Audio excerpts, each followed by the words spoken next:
جتنے لوگ لونڈے لپاڑے لگے ہوئے ہیں نا یوٹیوب کے اوپر، ان کو کوئی اہمیت دینے کی ضرورت نہیں ہے. ان کو اس طرح ہائی لائٹ کرنے کی ضرورت ہے کہ جی پوری دنیا ہی مرتد ہو رہی ہے. یہ کوئی اسلام کی خدمت نہیں ہے.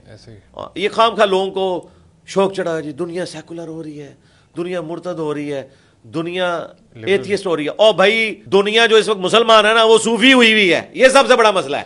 سب سے بڑا مسئلہ دین تصوف ہے.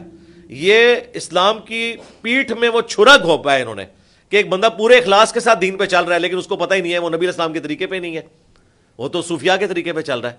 ان پہ رحم کھانا چاہیے. جو لوگ دریا کے کنارے پیاسے مر رہے ہیں، جو ریگستان میں پیاسے مر رہے ہیں، ان پہ رحم نہیں آتا کہ ٹھیک ہے انہوں نے تو مرنا ہی تھا، دریا کے کنارے کیوں پیاسے مر گئے. یہ مسلمان ہے. اسلام کا سب سے بڑا چیلنج صوفیزم ہے. جی بالکل صوفیزم ہے. جہاد کے دشمن صوفی، قرآن کے دشمن صوفی، صحیح الاسناد احادیث کے دشمن صوفی. آپ کو کہتے ہیں رہبانیت کی زندگی گزارو، خود کوئی مریدنی نہیں چھوڑتے. مجھے بتائیں ان کے قول اور فعل کے اندر کیا تضاد ہے جو موجود نہیں ہے. لبادے اوڑے میں، اور پھر جہل مطلق، دین کی الف بے نہیں ان کو پتا، اور پیرلل میں یہ منی گاڈ بنے ہوئے ہیں بلکہ منی رسول بنے ہوئے ہیں. اس طرح کی عزت اپنے حق میں کرواتے ہیں. اور یہ ان کے سلیبس ہیں. یہ نہ سمجھے کہ میں کوئی جاہل لوگوں کی بات کر رہا ہوں. ٹھیک ہے، ہمارے جو بھائی ہیں ساحل ادیم صاحب وہ کہتے ہیں کہ جی جو ڈبہ پیر ہیں یہ اس چیز کی نشانی ہے کہ کبھی اصلی پیر بھی ہوتے تھے. ہم کہتے ہیں بھائی رکو ذرا صبر کرو. اصل تھے انبیاء، ان کی نقلیں انہوں نے اتاری ہیں. غلاف کعبہ چڑھتا تھا خانہ کعبہ کے اوپر، انہوں نے قبروں پہ غلاف چڑھانے شروع کیے. خانہ کعبہ کو عطر سے غسل دیا جاتا تھا، انہوں نے دادا دربار کو غسل دینا شروع کیا.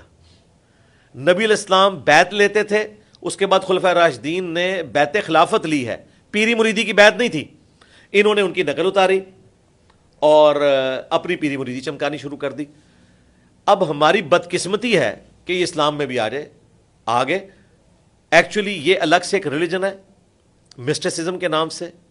یہ آپ کو بدھسٹ میں بھی نظر آئے گا، یہ آپ کو کرسچنز میں بھی نظر آئے گا، جیوز میں بھی نظر آئے گا، اور ہماری بدقسمتی کہ مسلمز میں بھی نظر آئے گا. اور مودودی صاحب نے بڑی اچھی بات کی تھی کہ سب کانٹیننٹ کے لوگوں نے اسلام قبول نہیں کیا، اسلام نے سب کانٹیننٹ کے لوگوں کو قبول کر لیا. یہ اور یہ سمجھ لیں انہوں نے ہزاروں صفوں کا اختلاف ایک جملے میں بند کر دیا کہ اسلام نے قبول کر لیا کہ ٹھیک ہے جو کچھ بھی ہے، چلو یہ صوفی نام کے ہی کلمہ گو ہیں، ٹھیک ہے، یہ چاہے وہ قوالی کر کے اور ناچ گا کے ہی مرشد کو منا رہے ہیں، ٹھیک ہے، اسلام کہتا ہے یار قبول کر لو، کلمے کا احترام کرو. باقی یہ اصل اسلام نہیں ہے.